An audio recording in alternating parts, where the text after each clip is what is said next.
I believe that the whole world should be trauma informed, right?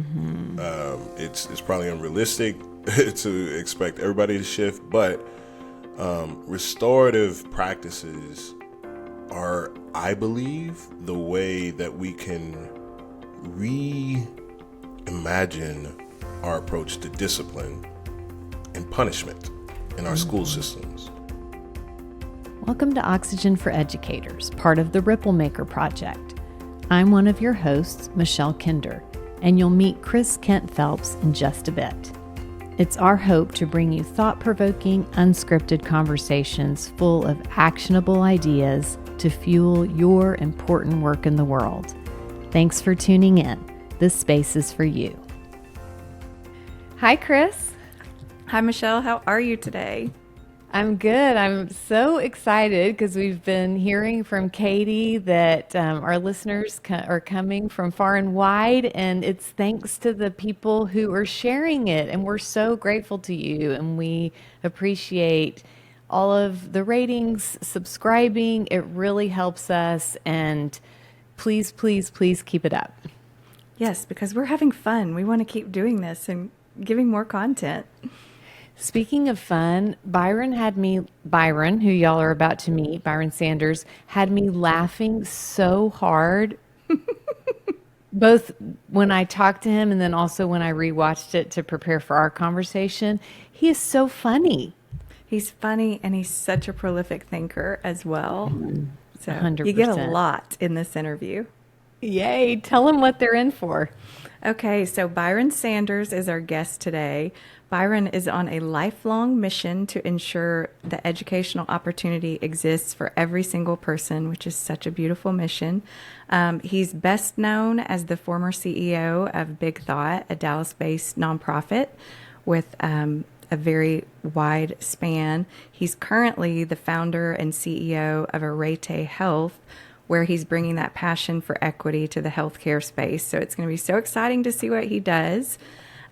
He has a long list of accolades, including Dallas Business Journal's Most Admired CEO Award, the NCAA Legends and Legacy Community Award, the Castle O'Brien Award for Excellence in Social Emotional Learning, and he's also a Presidential Leadership Scholar. So we have a very impressive guest, and I also want to add that he is currently running for Dallas Independent School Board in District 5, which is his home district, and we fully endorse his candidacy and are sitting back just hoping that he wins for kids, for humanity, for all of us. And I hope everybody who listens agrees after listening to this podcast. Awesome. Let's give it a listen. All right. Well, welcome, Byron. Hello. Yo, it is so good to see you again, Michelle. Like we said, it's been too long. I can't take this virtual separation. Like this feels like a tease. Like I need to be sitting near you, able to hug you, possibly with like libation in front of us. Yes, like either the morning or the after hours kind, both of them. You know. Exactly. It's so good to see you. You look amazing. Thank you. Likewise. Look like life's treating you well. Yes. I can't think of a thing to complain about in my immediate circle, and I can, I could set the podcast on fire if we're talking about like the larger contextual issues. Yes, what a time to be alive, indeed. Time to be alive. Yeah. Yes. And of course, even though we don't get to talk to each other nearly as often as I wish, I'm always cheering for you and always tracking on your work in the world. And we're excited to bring you to this podcast. Most of our listeners are educators or love an educator. Yeah. And I want to like start by hearing about you and your story and how you came to care so deeply for young people and educators. First of all, what an honor to be able to come and speak on y'all's podcast. You already know. You and Chris, the whole crew, love everything about it. And we've been in lockstep for our careers, really. as we've been here. Where it all started, man. So my mother is a teacher, 40 years in the business. And then she retired, and I called her one day shortly, not too long after retirement. It might have been like a week or a couple weeks or something like that. I can't remember exactly. But she picked up the phone, and she was whispering. And I was like, Mama, where are you? And she's like, I'm in the class, baby. I got to go. I was like, all right. So she retired and did exactly what a lot of retired teachers end up doing, which is teach. Because it's in her heart, right? So that's the world, that's the backdrop I grew up under. Aunt to educator, even the medical professionals are like school nurses in my family, right? So school has always, education has always just been like in the air we breathe and the water we drink. And I apologize, it is allergy season around here, and it is killing me. But so that was what I grew up in. My mom was always ensuring that I had an opportunity to be involved in something. And started off, I'm from Dallas, grew up Oak Cliff, Pleasant Grove, a little bit of Pleasant Grove, DeSoto, right? So it was on the southern side of Dallas. And for those listeners who aren't necessarily familiar with the area, that's the part heavily black and brown, largely areas that had been historically disinvested in, So, people would say that's the hood, right? And I embrace that. Oak Cliff, that's my hood, right? That's what we do, and we love us down here. And so I went to school in Oak Cliff, Adele Turner. Middle school, went to the talented and gifted magnet there, met a guy who told me about this school called Green Hill. And so I thought Green Hill was just another school, right? Turns out it was a private school. I went up there, took a tour. They had peacocks walking around just on campus. You know what I'm saying? And I was like, nah, man, I'm trying to go to the school with the birds of paradise. They just flailing, fanning their tail feathers between A and B, block. Like, what are we doing? And so I went up there and loved it.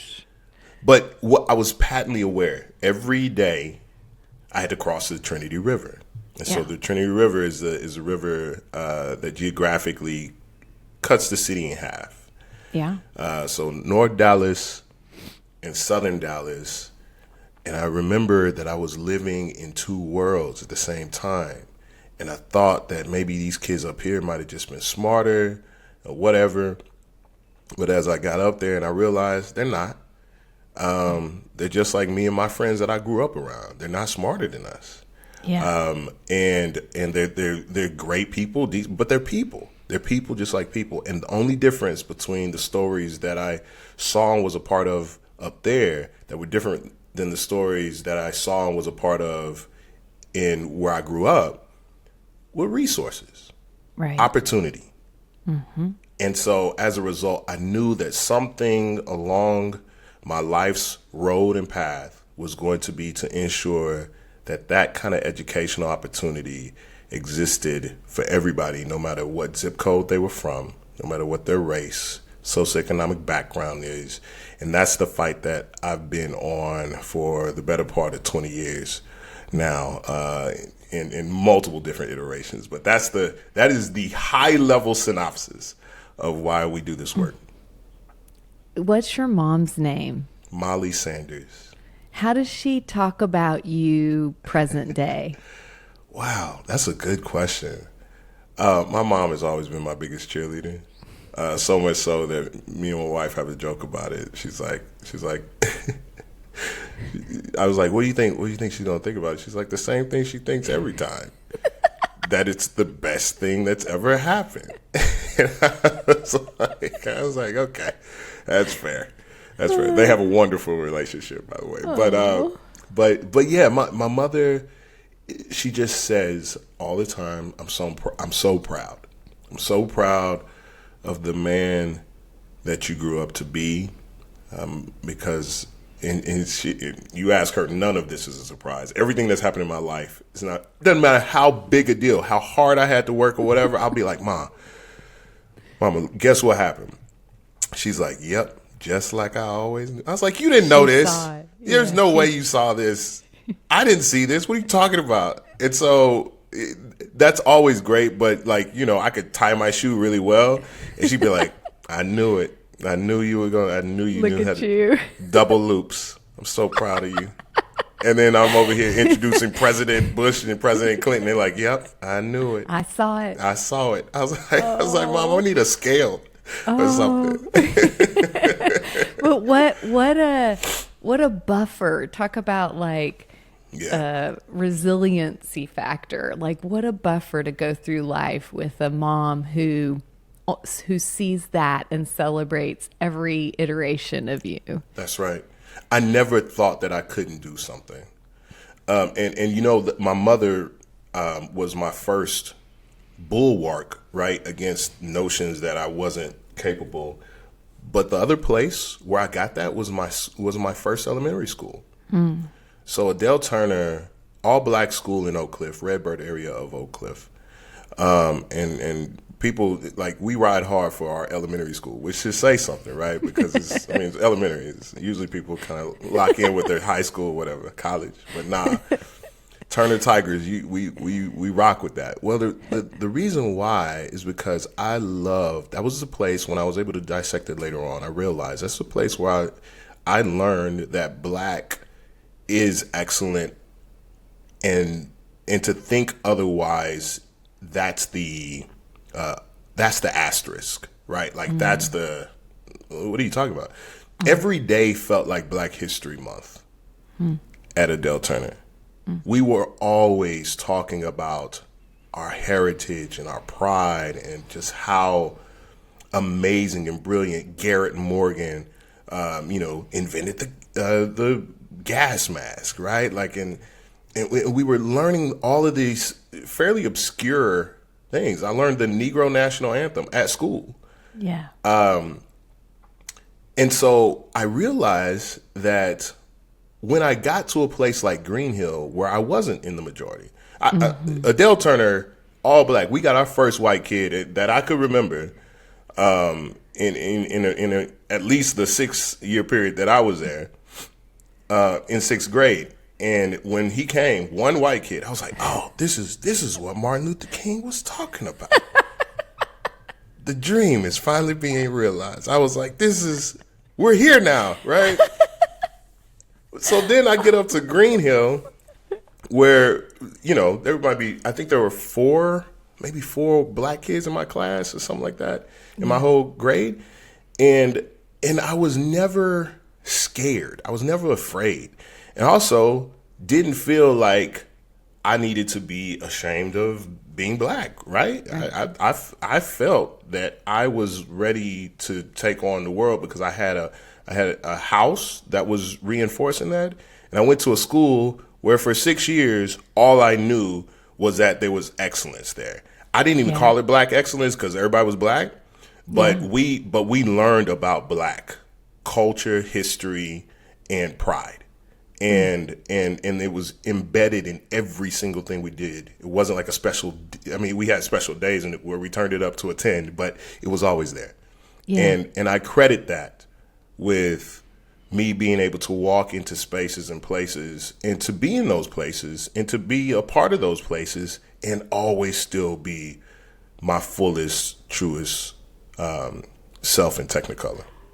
Like you knew exactly who you were and exactly where you came from and exactly how wonderful that was. That's right. That's right. Incredible. Yeah. Okay, tell us about your relatively recent decision to throw your hat in for school board. And how did that come about? And yeah.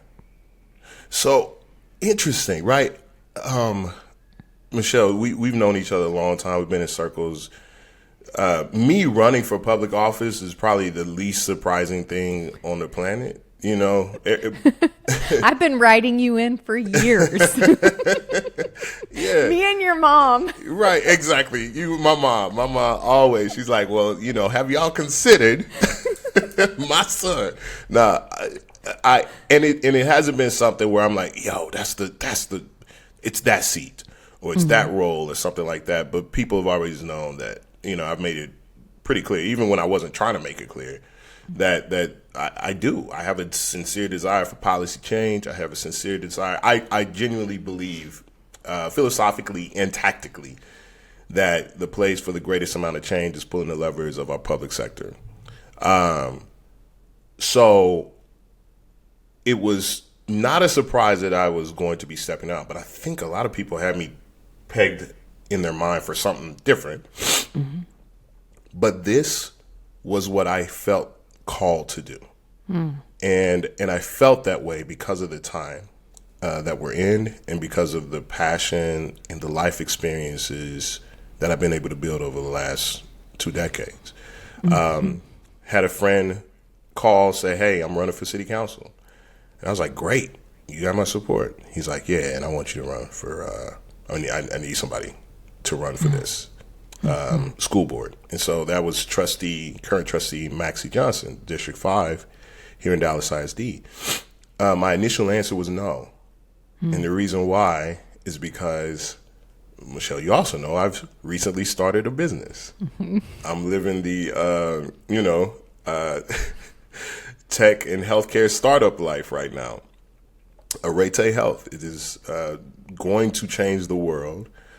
It's going to change the country, at least, with healthcare and accessibility. What we're doing is providing really high quality early stage biotech to common people for the case of preventing healthcare crises, as opposed to waiting for them to get sick.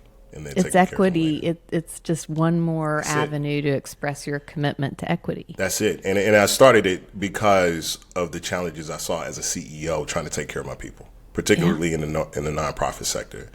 We have too many people carrying too much weight.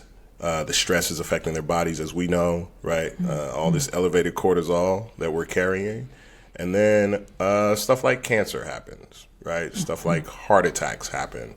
And it just was so radically unfair to me that the people charged with solving the most intractable problems in the country oftentimes are dealing with those same intractable problems themselves, and we don't have any kind of safety net for them. And so that's what I'm working on. Well, so you're a little busy. I was a little busy. So then, but what I did was I took a step back and I thought about it.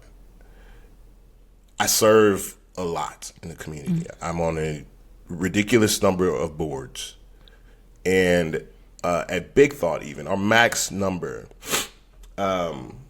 of young people that we would serve throughout the entire organization, including Dallas, including Fort Worth, including, even outside of Dallas ISD, was max was like 150,000. But the touch point for all of those 150,000 wouldn't have been every day, right? It would have been over the summer or something like that.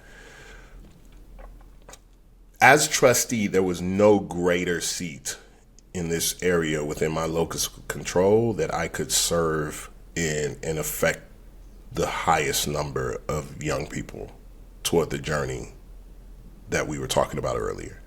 Yeah. And then I had to make an assessment. Okay, can I do it well? And can I do justice to this role? And at the end of the day, took a step back and said, I can. I feel like I can.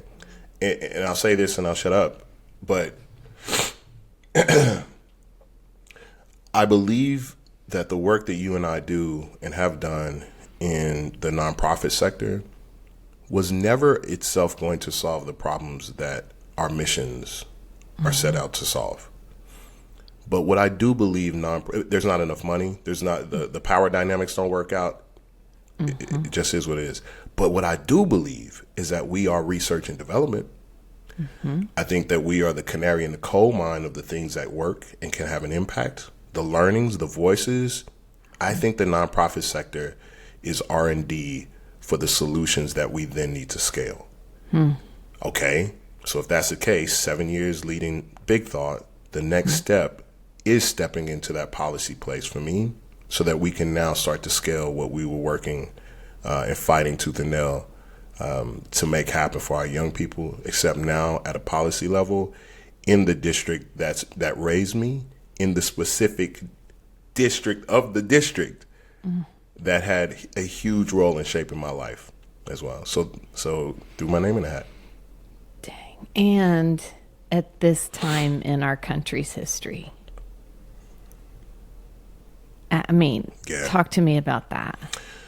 So, by the time our listeners hear this, they probably are already aware that, there's an executive order to fold the Department of Education, right? Here in Texas, we're currently fighting against a notion that I believe is not designed to benefit kids. This notion of ESAs or vouchers that will allow public dollars to go to private schools or private uses for individuals and their kids. I believe that takes money out of the overall ecosystems away from traditional public schools and charters. Mm-hmm. And I don't think that actually is any kind of solution to anything. It's more ideological than tactical and strategic. So, I mean, we're seeing it from all different ends. People coming in telling us what books we can use. People coming in and trying to say DEI or CRT or any other way that they can cast it. Diversity and paying attention to marginalized groups is wrong and in itself marginalizing, which is ridiculous. Like, we're seeing it all over the place. So our public school as an institution is under attack. Yeah. And specifically in Dallas, we have a large immigrant community. We have a large immigrant population, and the feelings of our immigrant families, documented and undocumented, are not the kinds of pressures or even narratives that anybody should be hearing about themselves and their children, or themselves and their parents and their grandparents. Right. So I believe that right now it's not just about business as usual. It shouldn't be. We have to be creative. We have to have a radical imagination, and then root that imagination in real tactical and strategic ways to get things done that protects the opportunity for people to live their best and truest lives. The public education system, I say this all the time, public education system, there is no other system in society where by law you're required to have 6 to 8 hours with a kid, with a person per day, 5 days a week, 9 months out of that year. There's no other place. For 13 years, no other place where you have that much time required with a human being. Right. To waste that or to disinvest in that opportunity, to disinvest in that opportunity is not only unjust, but it's also one of the dumbest things that we can be doing as a society. And I want to be a voice on how we can make the best use of that investment that goes the furthest for every single child under our watch. You are so uniquely qualified to have that strategic vision, break it into actionable steps, and then interact with people who see it differently in a way that actually moves things forward. I don't know anyone else like you. I do feel like you were made for this moment, and it makes me feel so hopeful to think of someone like you pulling on that rope and helping the rest of us discern how do we also pull on the rope with you. Well, thank you, Michelle. One, I gotta win, and I'm running like I'm behind. Right? I don't want anyone to think that I'm taking for granted that I have any kind of name recognition or that I think this thing is a done deal. Right? Because there's some cool people, some good people who are out there also running to serve in this seat, and let the people choose. But should I be given the opportunity? I agree. I have been gifted with the responsibility to have had a lot of these experiences that show me just what's possible. Too often in our public system, we suffer from a siphoning of our imagination over the years because the slow leakage of the challenges that we face, we ultimately oftentimes end up settling for our expectations on what can happen in a young person's life and then what can happen at scale for a bunch of young people's lives through this system. I've seen too much. Kind of like now when, Joshua saw the promised land, came back and was trying to tell everybody, y'all, there's milk and honey. I've seen the milk and honey.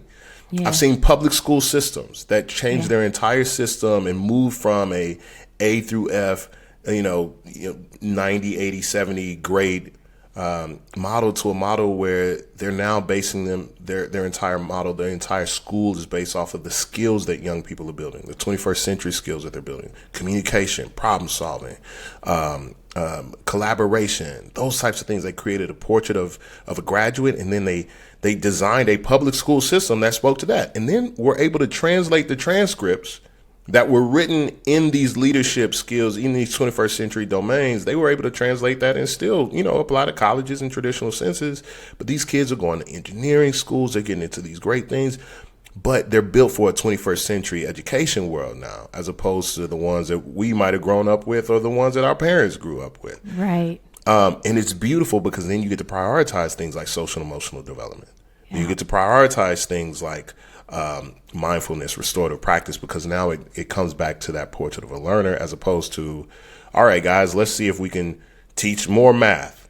Of course you need math. But for young people, and honestly, we say young, for people, you have to contextualize, why am I learning this? Why is it relevant to my life? Mm-hmm. A child decides to drop out of school in middle school. They just don't execute it yet. And if we have a system that gives them not only content, but why that content matters, allow them to touch it, to experience where this applies in their lives, the real solutions to things that they're dealing with now that this stuff is relevant for, you get a different type of engagement. And I've seen it. I've seen the promised land. And we can do it at scale in one of the largest school districts in the entire country. That's the kind of impact that I want to have. And again, I say I'm gifted with the responsibility because, why did I see it? Why did I experience it if it wasn't for me to bring it back home? And that's what I pray to be able to do. And I'll be honest with you. If I don't win, I'm still going to be doing that. Right. I'm just going to do it from another place, but I'm absolutely still going to be pushing for it too. Absolutely. And my experience, and I'm betting you too, is that so many teachers see this, want this, are inclined to engage with their students in this way, and feel supremely frustrated by factors out of their control that sort of squeeze the life out of their profession. What advice do you have for teachers who might be feeling that way? One, I would validate those feelings. So are you familiar with Carnegie units? Mm-mm. Okay. I don't think so. So I'll tell you. So I learned about Carnegie units probably about a decade ago or something like that, but I didn't know the full history until just a few years ago, maybe about 5. Yeah, at this point, probably about 4 years ago. And the Carnegie units, basically, it's the unit of time that says more time on task equals to, greater acumen of whatever that content area is. And the Carnegie units are the number of units required in order to graduate, right? So your credit requirements in higher ed, I think it was something like 216 or something like that. I can't remember the total number. I may be way off. But either way, it's a number where most people have set the mark for a person to be able to earn an undergraduate degree, right? Mm-hmm. And then because that was the case for undergraduate, they kind of, brought that down into K-12. They're like, okay, well, then it's this many credits in order to graduate and earn a high school diploma. Mm-hmm. All right. So Dale Carnegie and the Carnegie Foundation were the ones who set this. If you had to guess when that was set, like what era of, American history that we had the Carnegie unit set, what would you guess? I feel like this is Jay Leno's Stupid People on the Street that I didn't sign up for. Feel very confident in knowing I got this wrong as well. Oh my God. I have no idea, and I will embarrass myself if I guess. So tell us what you got wrong instead. All right, cool. I'll tell you what I guessed. I guessed like 1950s, like post World War II, when we were coming back, industrializing, kind of getting, you know. And a lot of people, I've gotten 50s, 60s. Good guesses. Yes. 1906. Okay. So the American system of education is based off of a system that was created without a lot of science, by the way, because we didn't even have it at that time. Off a system, our current day education system, our funding model, how we determine truancy, the schedule, right? Like all of those basic elements were based off of a system that was built in 1906. You know what came in 1908? Planes. You know, airplanes. The Model T hit the streets that weren't even yet paved, mostly, in 1908 as well. So our American education system is based off of a model that we have not really updated in format and function for over 120 years now. For 120 years. And so now we are in a world that looks radically different from not only when that was designed, but multiple eras thereafter. Yeah. In a world where now a kid stepping out might have a degree for something that's, you know, that they studied a lot for, but guess what? ChatGPT is a whole lot faster at math than the best mathematician. Yeah. And that's the free stuff, right? Let alone what else is on the shelf and coming down the line. The world is changing at such a rapid clip that it gets impossible for us to be able to hit a bullseye and say, okay, kid, this is what you're going to need to know by the time you graduate. Right, right.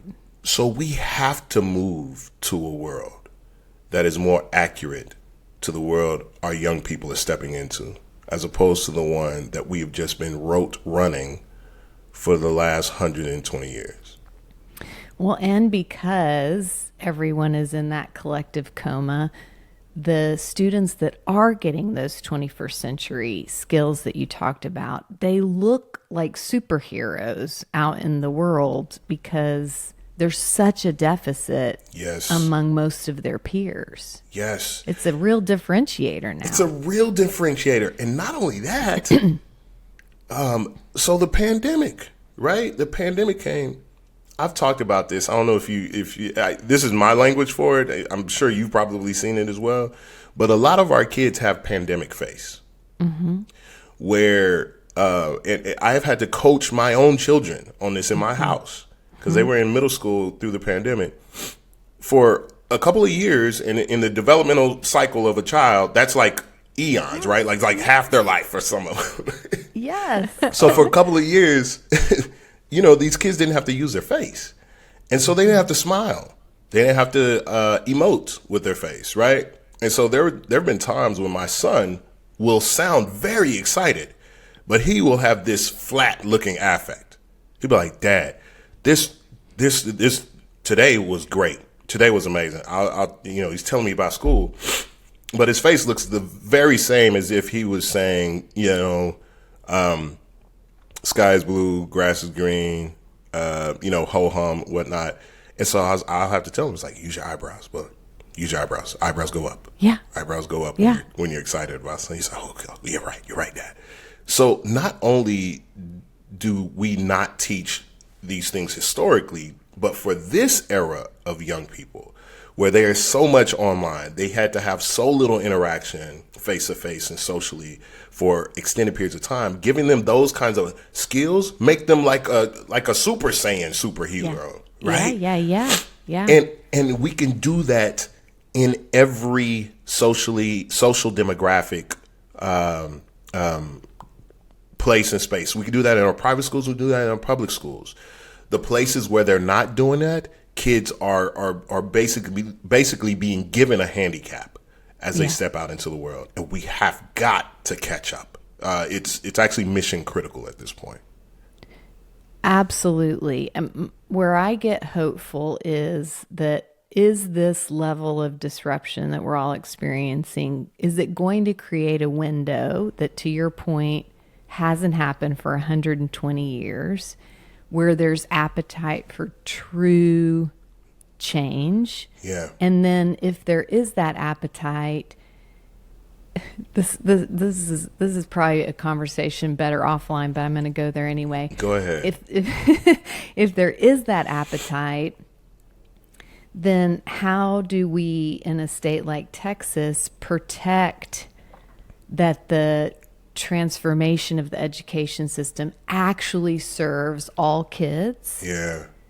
And isn't like warped into this weird narrative, and where the power sits in our state is just, to me, it's creating an eventual situation where Texas kids will not be competitive because of what's getting stripped from their education.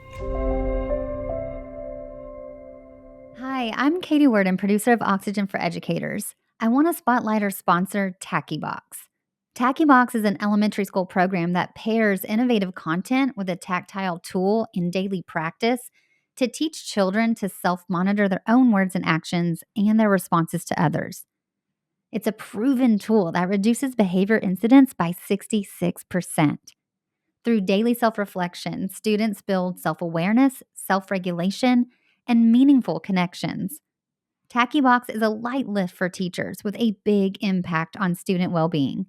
Go to tackybox.com to learn more and become a TackyBox district. This goes back to the question that you were asking, like, what do you tell teachers? Well, honestly, I want to be realistic. It's hard to do a lot of what I'm saying right now in a classroom where you also have the tail wagging the dog with standardized tests, and then the tests before the test, and then the test to make sure you're going to get ready for the test that's a test before the test. That's a difficult environment in which to do this. There's a lot of strategies to embed real-world learning and project-based learning, but also understand you got to be realistic about these things, and the demands on our educators that come from demands on the school leaders, that come from the demands on the administrators, all emanate from one place, and that's the capital. So a big part of what you're talking about there is, that's the other point of being a trustee in my mind. It's not just policy here at the district. It's fighting for the right things to be available and for the right conditions to be set, for the right field to be striped. And that comes from influence at our capital. I think that at least my strategy is this. I used to argue things from the perspective of, this is the right thing to do for humanity, for social justice, for good, decent people to do for someone else. There's a limit to the people who are going to be willing to hear that. I didn't like that for a long time. I'm like, no, you're going to get this, these data, okay? If I just show them the data, Michelle, it's undeniable. This is what we need to be doing for people, because don't you want others to have a shot? No, listen. I am on this real time right now, and this real time is, what is the self-interest of creating a school district that looks like the one I'm talking about? I am very much now part of the world where, okay, so take SEL, for example. A lot of people, down here, SEL magically became a cuss word over a period of time. When we actually had, by the same governor, SEL Day was a signed and recognized day throughout the state of Texas. And then, a year later, 2 years later, it's a word that you can't even write down on a memo. Yeah. All right. So let's go back to that same concept. What is SEL? At the end of the day, it is about personal responsibility. You like personal responsibility, right? That's what I heard. Somebody told me these kids need to learn some personal responsibility. I agree. Dadgum kids need to learn how to, be in control of themselves and their emotions and thoughts.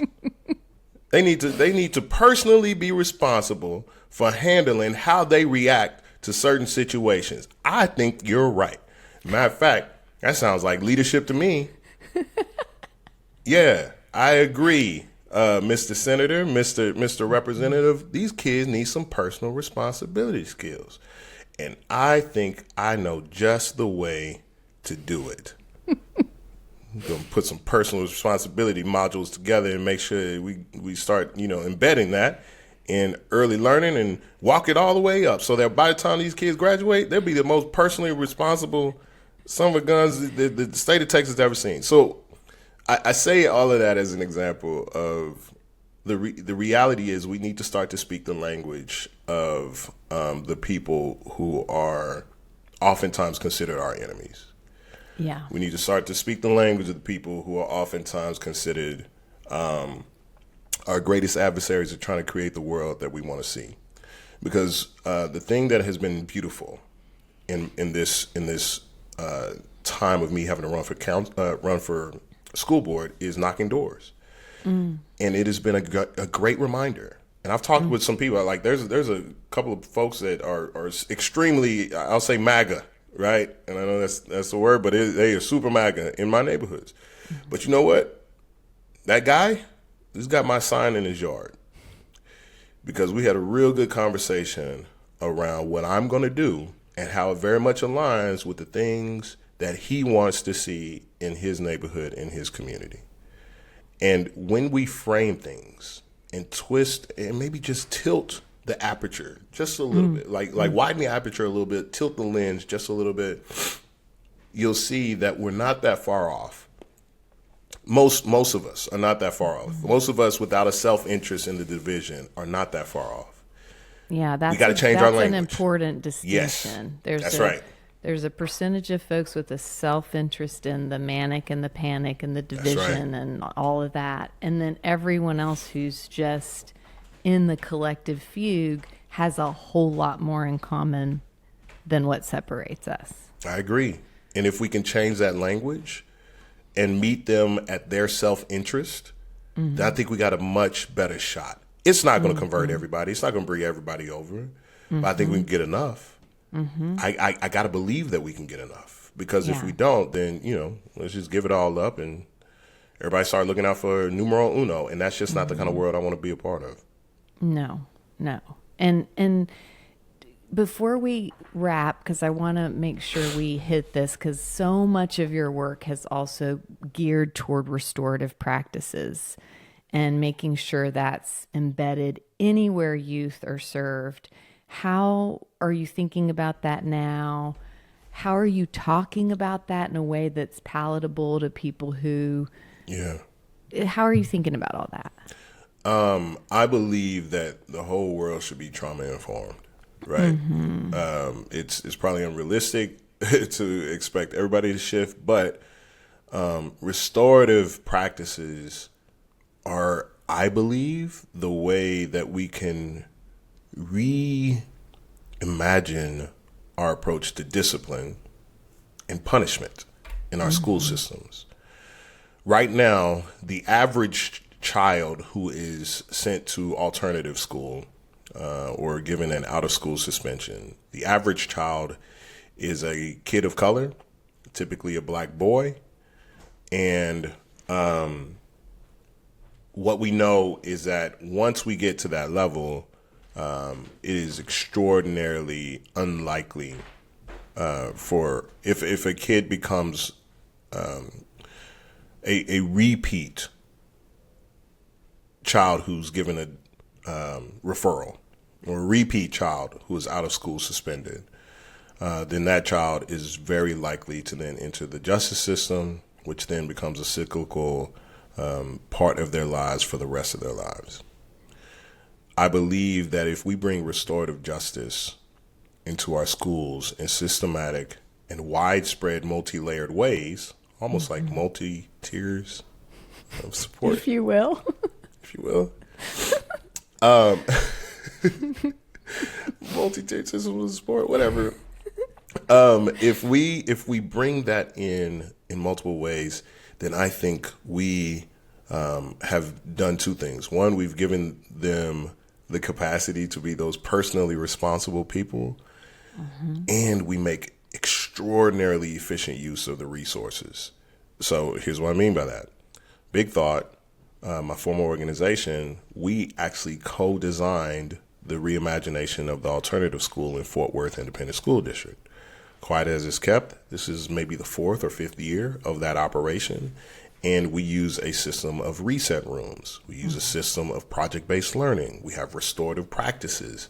There's creative learning expositions. And these are with kids who were kicked off of campus, from fighting to drugs use or sales, or, all the way to something as simple as vaping.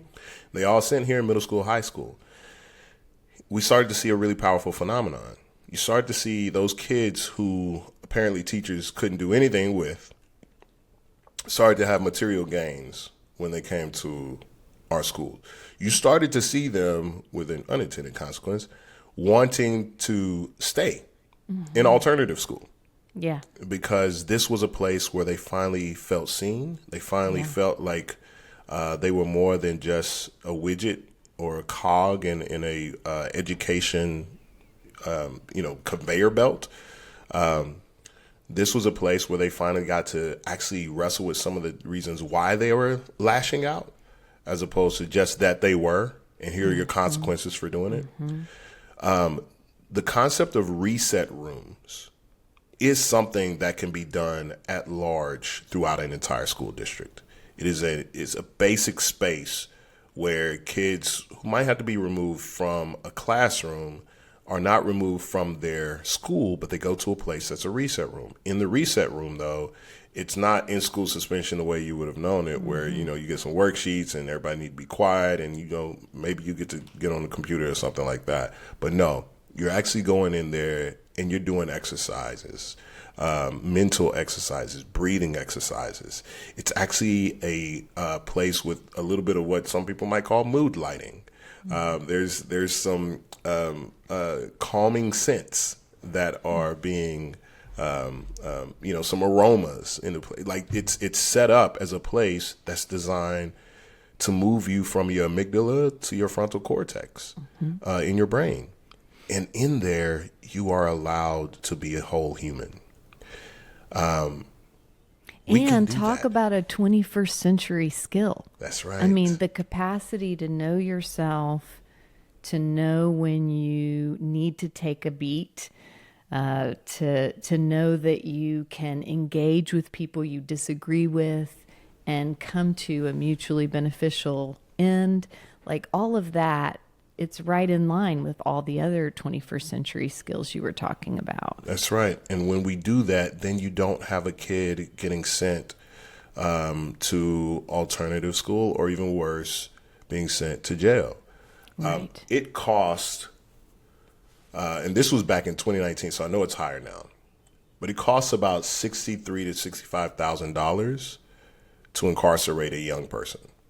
That's actually twice, or a little under twice as much as it costs to incarcerate an adult for a year. Why? Different ratios. Juvenile centers have to actually have schools. So there is a school attached to the juvenile justice system. There's different things that you have to do. And so it's an extraordinarily expensive exercise to incarcerate a young person. And not only that, they're going to keep getting incarcerated most likely, right? So why wouldn't we swim so far upstream that we start to embed social emotional learning skills with our young people, starting in pre-K? Why wouldn't we have reset rooms set up in at least our middle schools and our high schools, so that they can go and learn these 21st century skills of self-awareness, controlling their emotions, responsible decision making, right? Why wouldn't we make that part of school? And we can. And if we do that, then we don't have to have all of these things where we're trying to get somebody's life back on track. Right. Because we gave them the tools at the front end as opposed to waiting for them to get sick, then try and remediate them, right? The sickness being, I'm in trouble now, right? Right. Same thing in our healthcare system. If you prevent as opposed to wait to treat, you get much bigger bang for your buck and people's lives end up getting saved.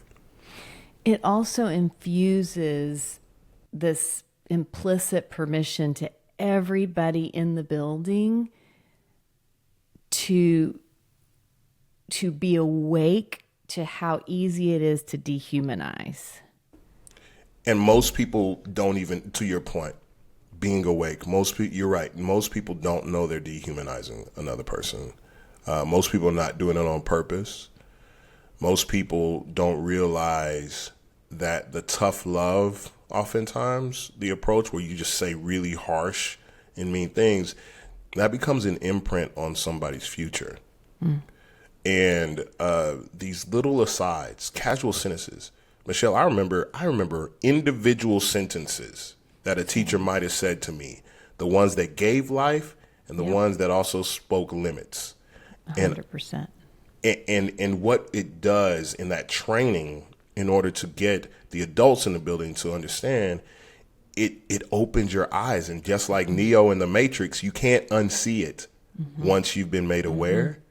And what we saw, this is interesting, as we started to equip educators with understanding what social and emotional learning and restorative practices look like, what we saw unexpectedly was an increase in teacher attendance. We saw fewer educators taking days off. Yeah. We saw more educators locked in and rating their own school and their own experience being at their own school higher.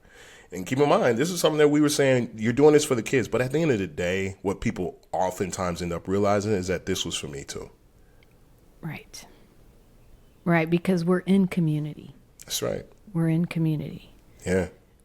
And our nervous systems are pinging off each other, even if we wish they weren't. And so the more we're creating spaces for kids to be fully who they are and containers for them to live into their potential, the more the adults in the building are living into their potential. That's right. That's right. Yeah. Well, Michelle, this is why I will always and forever be a fan of the arts in the schools. Yeah. And a lot of times, you know what it's like, reading tested down, math tested down. What are we going to do? We got to get some more tutoring in here. All right. Well, where are we going to do it? Well, electives. So first ones to go, art. Well, okay, for a short term, that I get it. I understand. But also, art was the main reason why some kids were coming to school that day. Right. That art class was one of the main reasons why some kids were looking forward to, just after lunch. Yeah. If we're doing it right, art actually becomes the perfect medium for us to bring out those human skills that we were just talking about. Completely. That's why the model that we used at the alternative school embraced a lot of art. Kids were writing poetry. Yeah. Kids were painting. There's this exercise that we do in our program that actually is in the justice system, in the juvenile system. It's called a life mask. I'll explain it to you, and you'll see examples of what I'm talking about. So when a person, back during olden days, they used to actually make masks of people who passed away, right? Mm. They were called death masks. We're not doing death masks, so we're going to do life masks. But the exercise is interesting. So imagine this. You just got to this program where a bunch of other kids who've been to juvie are here, and we're going to do this exercise. So we're going to put a plaster on your face. Now think about what you got to do in order for it to set. You got to be really still. Mm-hmm. You have to just be still and breathe. Mm-hmm. And then you have your classmates checking in on you. Mm-hmm. And like, you good? Because you can't do it yourself. They have to put it on your face. Mm-hmm. So they're checking in with you. You good, bro? You good? You good, sis? Right? Somebody checking in on you. Yeah. which is not something that typically happens for a lot of these young people. Just see how you're doing. And again, just sitting there and breathing,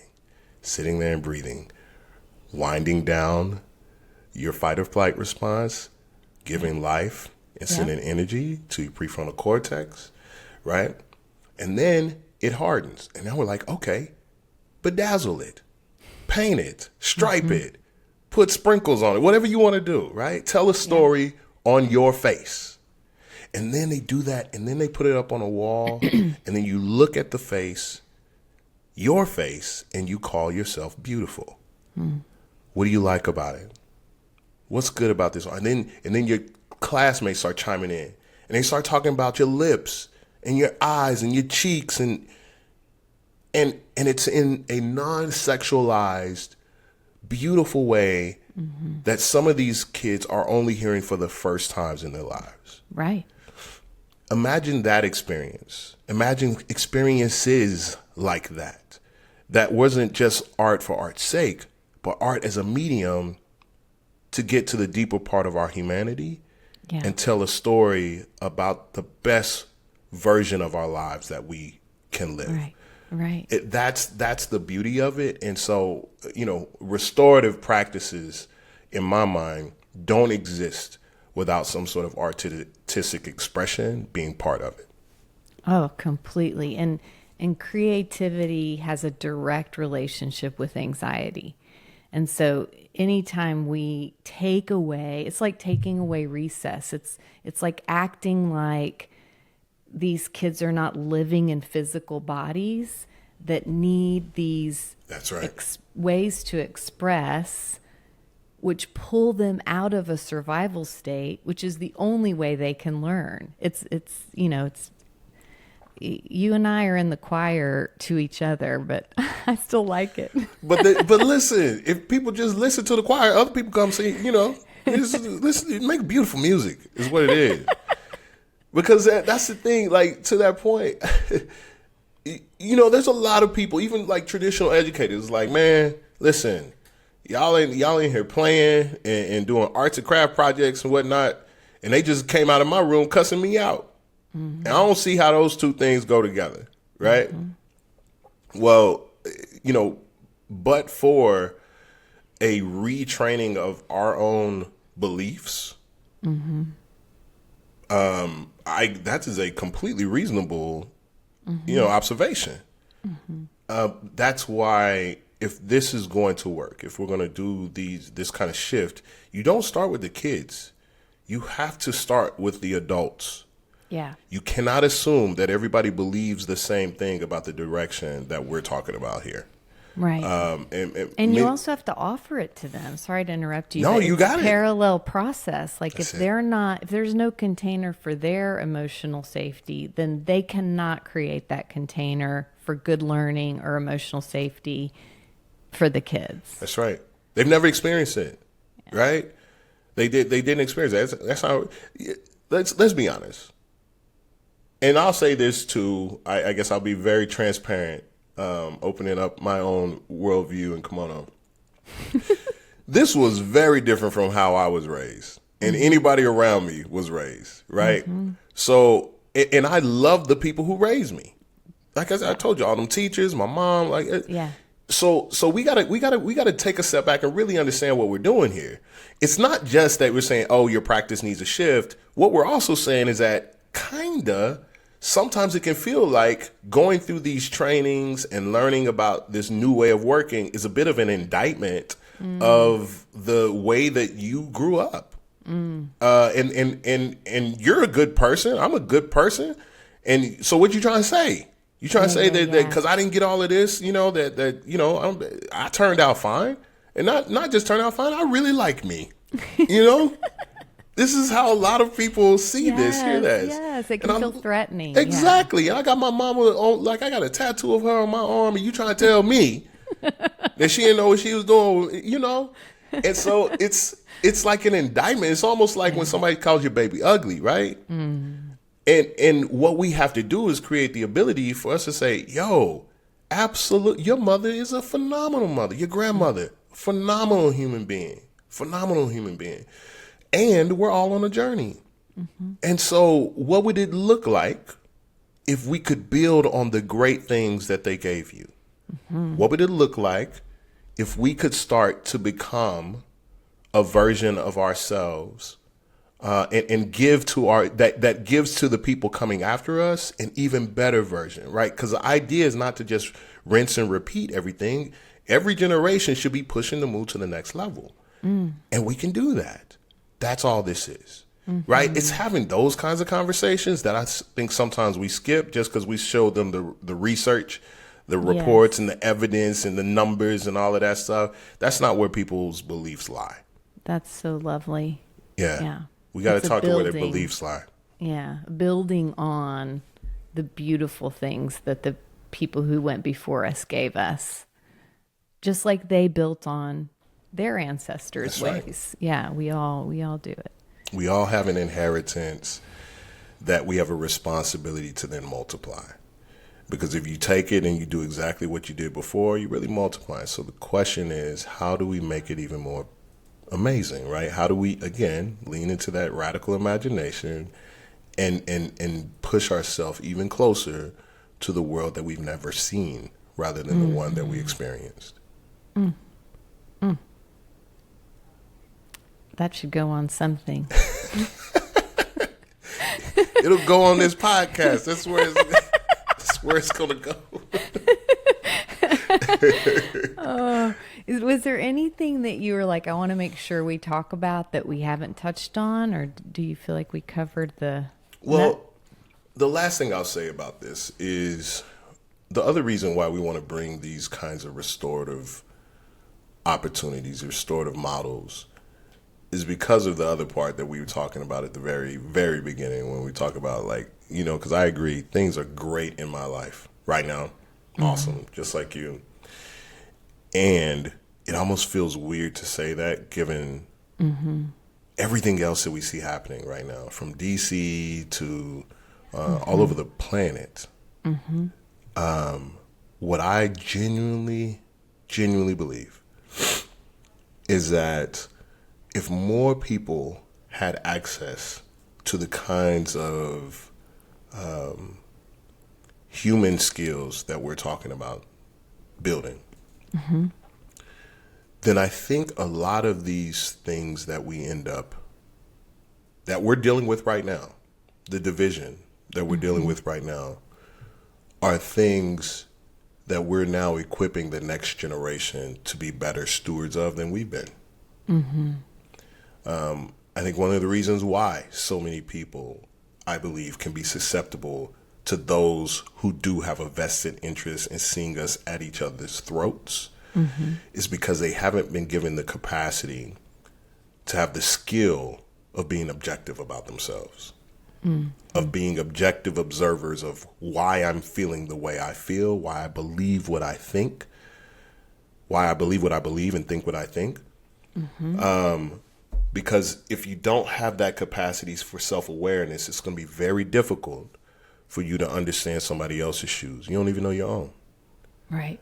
And when that's the case, it is always the other person's fault. It is always the other person is a bad person as opposed to, you know, there are villains and heroes. And of course, I'm always the hero. So, that simplistic way of looking at life comes from a lack of ability to be an assessor of your own self and take stock of who you are and where you are in life. Because if you have that capacity, then all of a sudden the next step is I have the capacity to understand somebody else's shoes, understand somebody else's life. And because of that, I don't want them to experience the kinds of things that my belief in this policy or my belief that this person should be demonized, the effect that has on their life. I don't want that for that person. And because of that, let's find another way. There's got to be another way. If we start with the human skills, I think we give them a better tool to be able to save themselves and all of us because we need it. Yeah. Perfect note to end on. I can't thank you enough. Just certainly for your time today, but way more for showing up in the world in the way that you do so Thank you, sis. consistently. We love you and admire you, and I would follow you to the ends of the earth, and am grateful for your commitment to continue to lead. That's not a little thing. And I know it comes at some cost, and I'm just grateful for you, and go get them. Hey, I'm grateful. I am grateful myself for you. And I mean that, Michelle. Like, you've been a joyous warrior for this work for so long.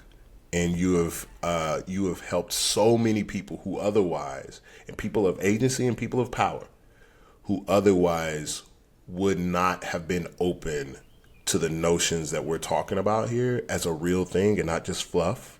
And I've noticed that, and I'm so grateful because we all have special gifts, and yours are prodigious and prodigiously applied. I appreciate you, sis. I'll go look that up. Yeah. Yo, SAT words. I'm gonna drop some SAT words. You know what I'm saying? I love it. I love P it. stands for prodigious. I love it. I love you. I'm grateful for your voice on the podcast. I know it'll land with our listeners, and it just keep us posted on how we can For sure. support you. For sure. I appreciate you, homie. Check us out, ByronSanders.com. Go out, support, give, sign up to volunteer, phone bank. But it was wild that URL was still available. But I was like, yeah, no, this is mine now. Yoink. So stick with us throughout the campaign, and even after. There's going to be some dope stuff we're working on. And how can they, what's the website for your business? Website for our business, Arete Health. Arete, the Greek word for excellence, ARETE health.com.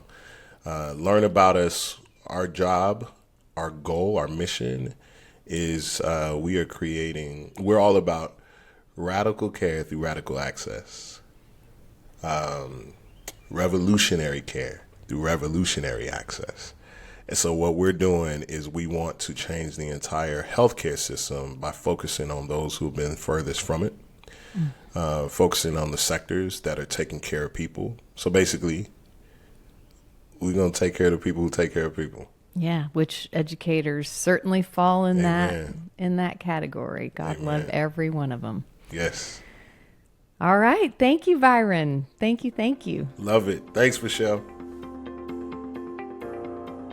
All right, Chris, welcome back. Thank you. What an interview.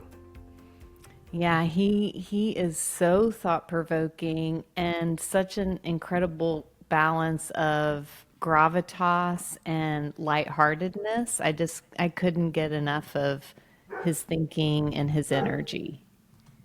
I actually was thinking when I listened to that, I was thinking about a funeral of a friend that I went to last December.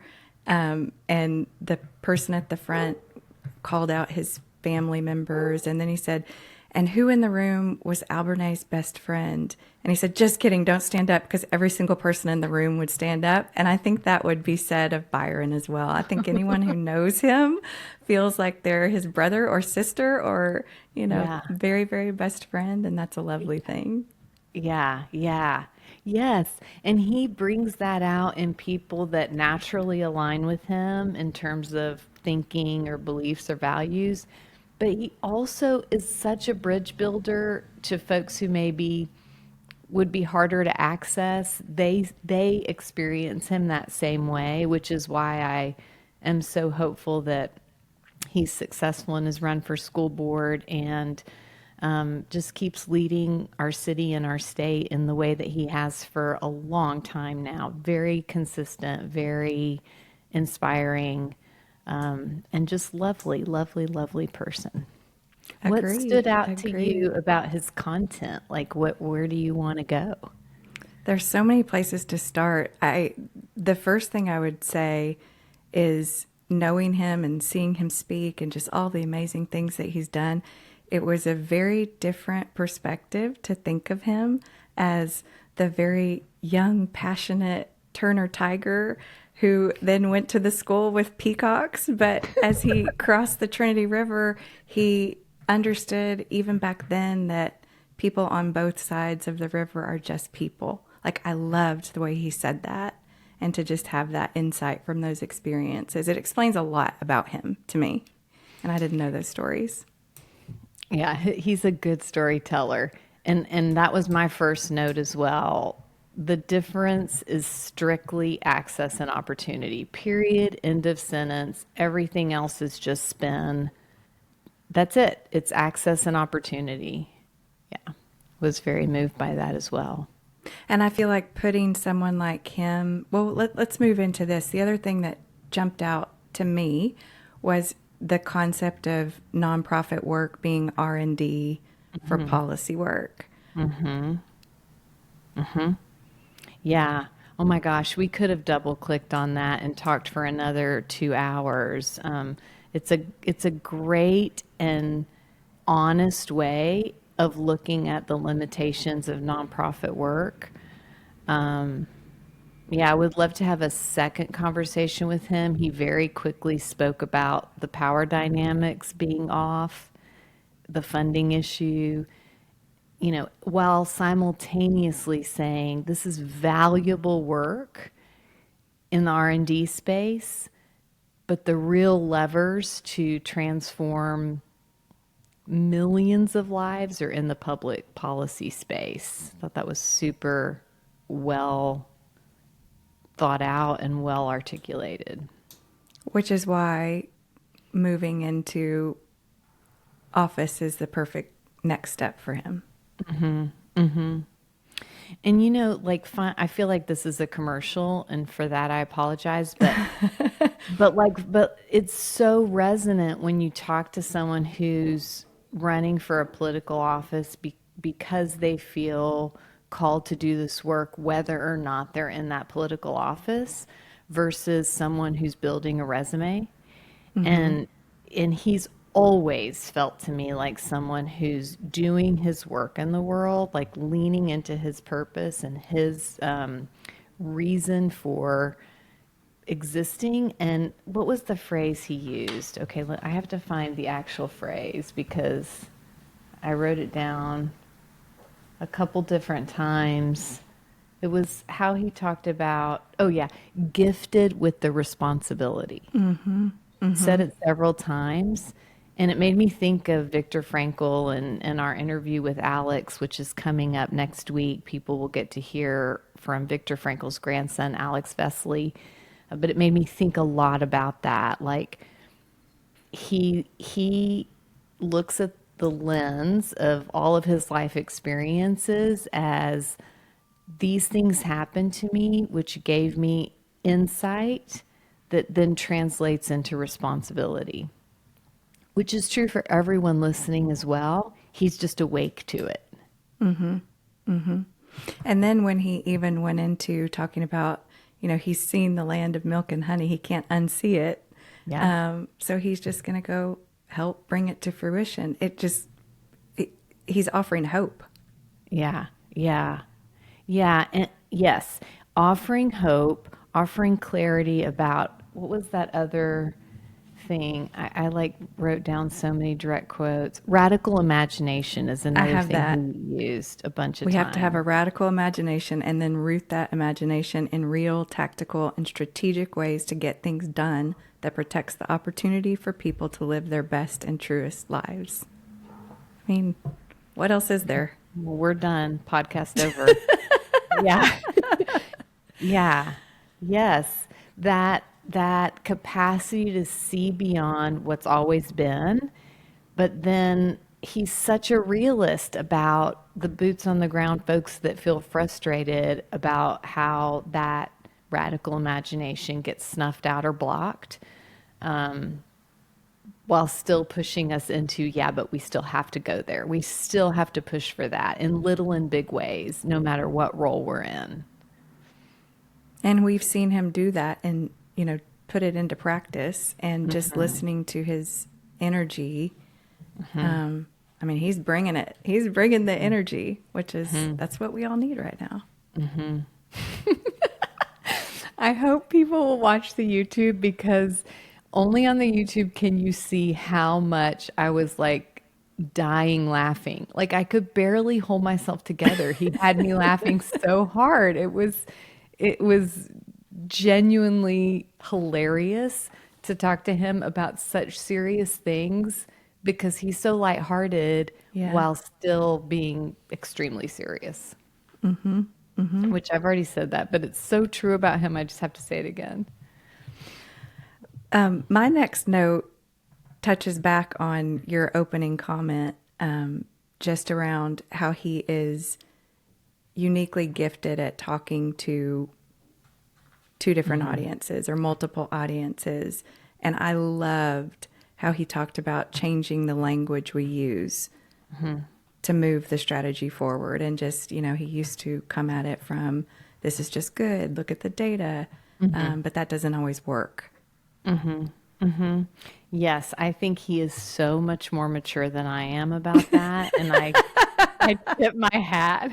I tip my hat, because I just want to throw a tiny temper tantrum about the fact that how much energy gets spent in word choice, which to me is adult drama, that energy could be focused on this radical imagination of what's possible for kids. So it drives me berserk that that's how Texas politics works, that there's words you can use one cycle, and then the next cycle, for whatever reason, that would be a whole nother podcast, that's a bad word, and then you have to figure out a new way to say it. He is right. We do have to speak into the ears of the people who vote, the people who have the power, all of the things. But it's frustrating to me, because it feels like an energy vampire situation, and it feels like it's robbing our students and our kids from the finite energy that exists.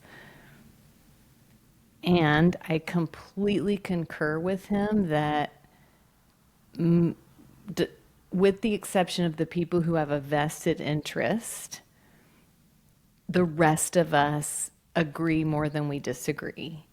And finding the right ways to speak into that and to find that common ground is 100% the way forward. And he articulated that and lives into that in a way that many people, myself included, are too immature to do. But let's just be grateful that people like him exist that will go through that and deal with the energy vampire to be able to make things happen. So I felt a lot of gratitude and appreciation. Completely. And he does it in a way that doesn't water down his values. Right. He's looking for that common ground, and he's looking for that language that helps neighbor to neighbor meet around what we all want for our kids. It's wonderful. It's exceptional. I am annoyed that he and others like him have to do it, but it's elegant and important work, and it's the right way to proceed. And also, get it together, Texas. Like, it's just so annoying that is where energy is having to be spent. So that's the end of my tantrum. Got it. What else came up for you? Oh, I loved the way he talked about his experience at Adele Turner at his elementary school. It was so touching.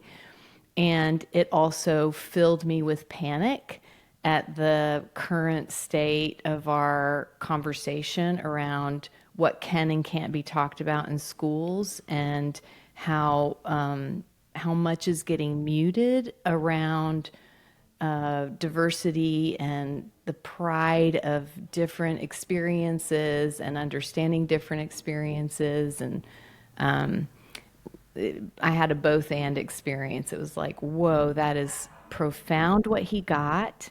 And it is terrifying that is now being so threatened.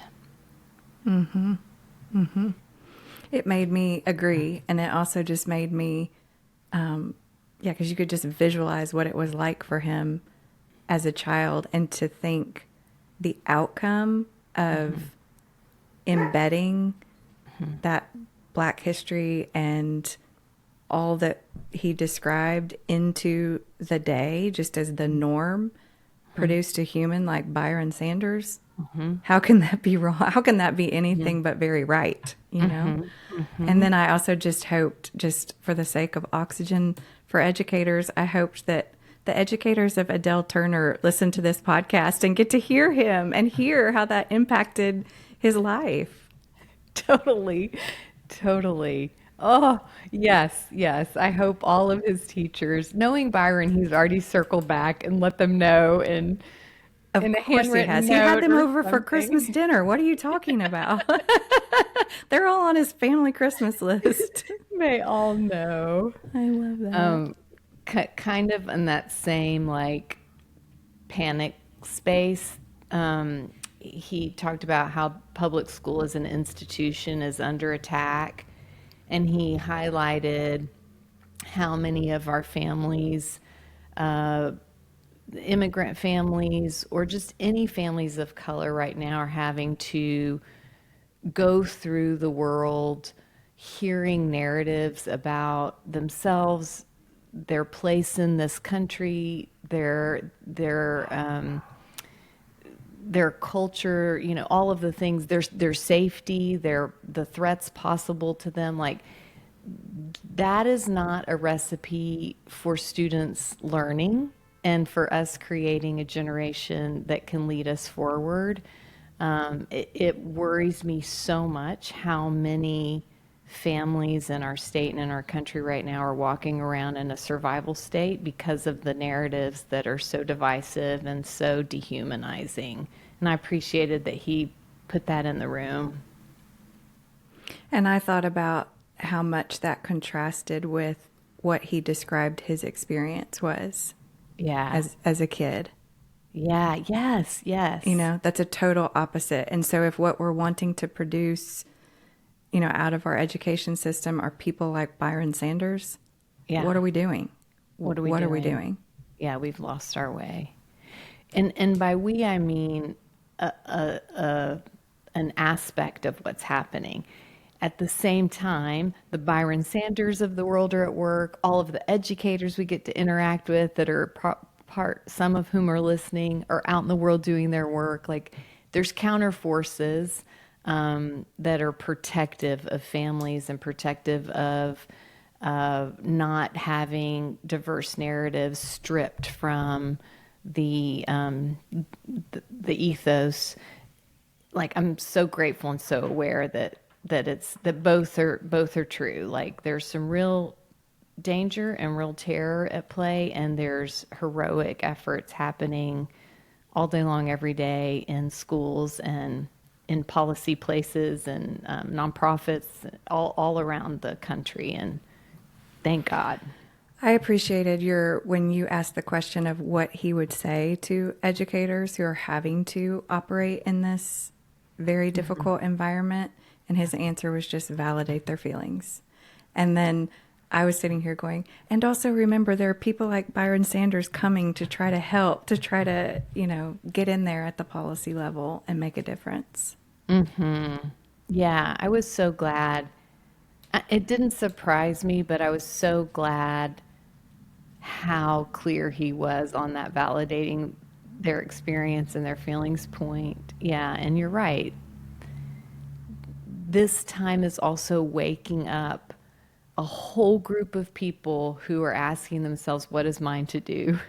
And stepping into that space more courageously than maybe they ever have before. And maybe there's someone listening today that heard Byron's story and is thinking, like, what is mine to do? And how do I step into that space with that same gravitas and joyful spirit that he embodies? He's an example of someone who steps into the work every day without, you know how some people step into the work every day and you can like watch their soul leave their body little by little. It's like, oh gosh, this is pound of flesh work for them. They are dying inside as they courageously step into this space. I get the opposite feeling from him. He is something's going on within and among his people, or I don't know, like his family, his whatever protective factors that are creating that sense of lightness while he does such heavy, important work. But It's man's we all search for have what meaning. He he's has his having. meaning. Yeah, he Yeah, has his yeah, meaning. He's you're so right. clear. Yeah, and And happiness and is if you what remember, it's when he said he was on a lifelong mission to bring educational opportunity to everyone, he said, and if I don't win District 5, I'll keep doing it. I'll keep doing it. And he will. We know he and will. he will, and he will. I want a ballot where I don't have to write him in. Like, come on, keep those coming, all his entire life.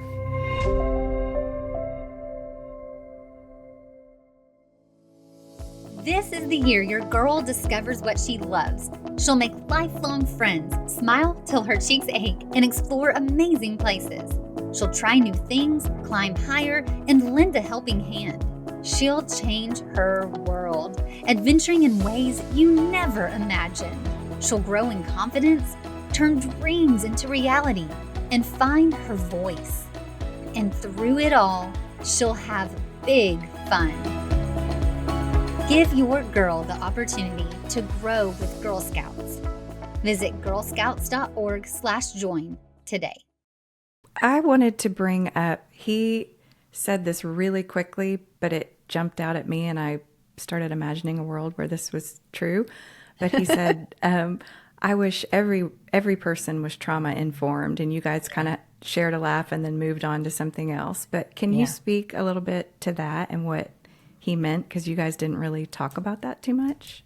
Yeah, I loved that too. I wrote that down as well. Did you copy my notes?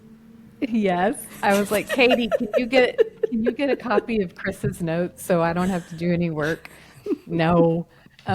Yeah, he said the whole world should be trauma informed. And, basically that's just like holding people in context and like understanding that we all are coming into every interaction with a history and challenges, opportunities, stories, like just understanding that there's a why behind anything in terms of how people are showing up, and getting more interested in the why is this happening, kind of that chasing the why, rather than getting fixated on that it is happening and storing that in a way that is one-dimensional. It's just a kinder, gentler way to hold space for people to be human around you. It's not so lofty that it isn't already happening in interpersonal ways, even when people don't know it's happening. Are you familiar with the Buddhist principle, right view and wrong view? Mm-hmm. Say more. That's what it made me think of, because part of like wrong view is just not knowing at all. And then if you just expand what you know about someone, you're moving more towards right view because you're understanding the context behind why.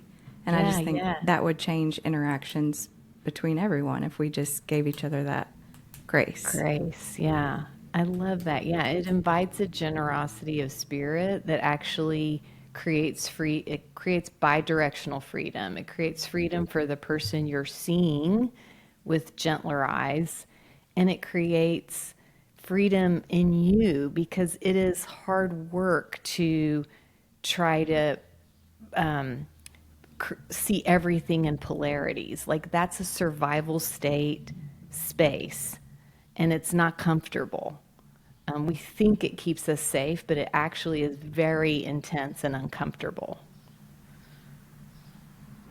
And that segues into his passion for restorative practices, which, I believe too, because everybody who makes that mistake, there's a story of why and how they got there leading up to that. So might we consider that in how that impacts the trajectory of someone's life?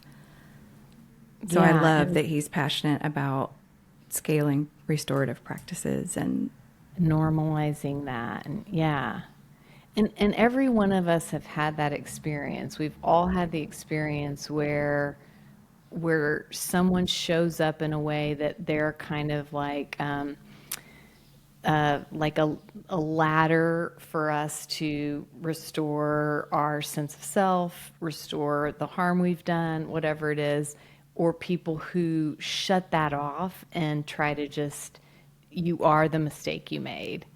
And one path creates an opportunity for us to like move into the world and share our gifts, and the other causes us to just build higher walls, stronger barriers, go more into a survival state, and very often do more harm. So, he asked the question, why wouldn't we? Like, why would you not invest in this upstream effort where you're providing this for all kids and you're just creating this?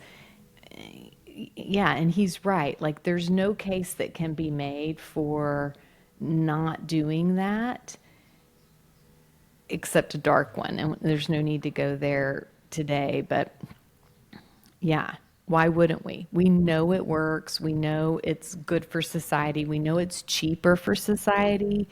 We know it gives everyone a shot. So why wouldn't we? And also, if we know what self-awareness and teaching personal responsibility, what the impact of that is, again, why wouldn't we? Yeah.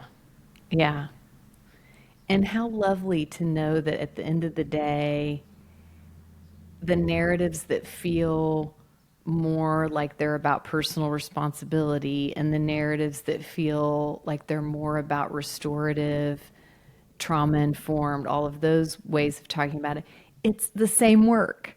Like, you can talk about it either way, but it's actually the same work. So that's where it's like, okay, yeah, speak into it however you need to, but are we creating environments where students are getting prepared to lead us forward in the 21st century? Or are we stuck, as he was saying, in this model that was developed in the early 1900s, and everything else has evolved, but somehow we are just, it's a failure of imagination and a failure of courage to evolve our education system. And then when you think about how hard it is on educators to be in that antiquated system, and I loved that he talked about the impact to everybody in the building when those programs are at play. Yeah. Very inspiring. I have one last thing, but I don't want to cut you off if there's other things we want to hit. Nope. Share away. Well, I loved toward the end when he talked about leaning into the radical imagination and pushing ourselves even closer to the world that we have never seen. And he really hit the honoring the people that have gone before us and what they knew to do, and that any moves we make toward a different way of operating is not disrespectful to the people who did what they knew to do, just as they're moving things forward. And his quote was, we all have an inheritance that we have the responsibility to then multiply. So like our ancestors, each generation hopefully multiplied it. There were changes there. Then we have the same. And it reminded me of one of my favorite meditations that Angel Kyoto Williams did. And I just want to read a quote from her that feels so Byron. It just really, to me, captures what he's talking about in terms of what it means to be in between the generation that's coming and the generation that has gone before us, and what is our work in the middle. So she says, we do our work on behalf of the generations that are yet to come, but none of our work would be possible without the generations that come before us. And then this is the important part, all of it is only meaningful if we choose to take up the space in between the future generation and the past. So like if we fail to show up and sort of like carry the baton for our leg of the race, then everything the generation before us and the generations before us did and what's coming in the generations ahead of us, it's all for naught if we don't stand in the gap and do our work. Which, I mean, hats off to Byron, because he embodies that clarity and commitment of like, I'm gonna stand in this gap and do my work in a way that honors the folks that went before me and sets the folks coming after me up for the best possible future. Absolutely. Love that. That's all I got, Chris. That's great. That's great. Well, huge thanks to Byron and his work in the world. Huge thanks to you. Huge thanks to Katie. We would be so grateful if you would subscribe and rate, review, share. All of that helps us so much. And we'll be back next week to share with folks a two-parter, which is the interview we did with Alex Vesely, Viktor Frankl's grandson. I think if people are going to really appreciate his work in the world as well. And I know you and I were both profoundly moved by that conversation also. So everyone. More to come. More to come. More to come. Thanks, Chris. Thank you. Thanks for joining us for this episode of Oxygen for Educators. Please like, share, and follow, and if inclined, leave us a 5-star review so that we can keep making content for you. Let us hear from you if you know someone we should interview or a topic we should cover.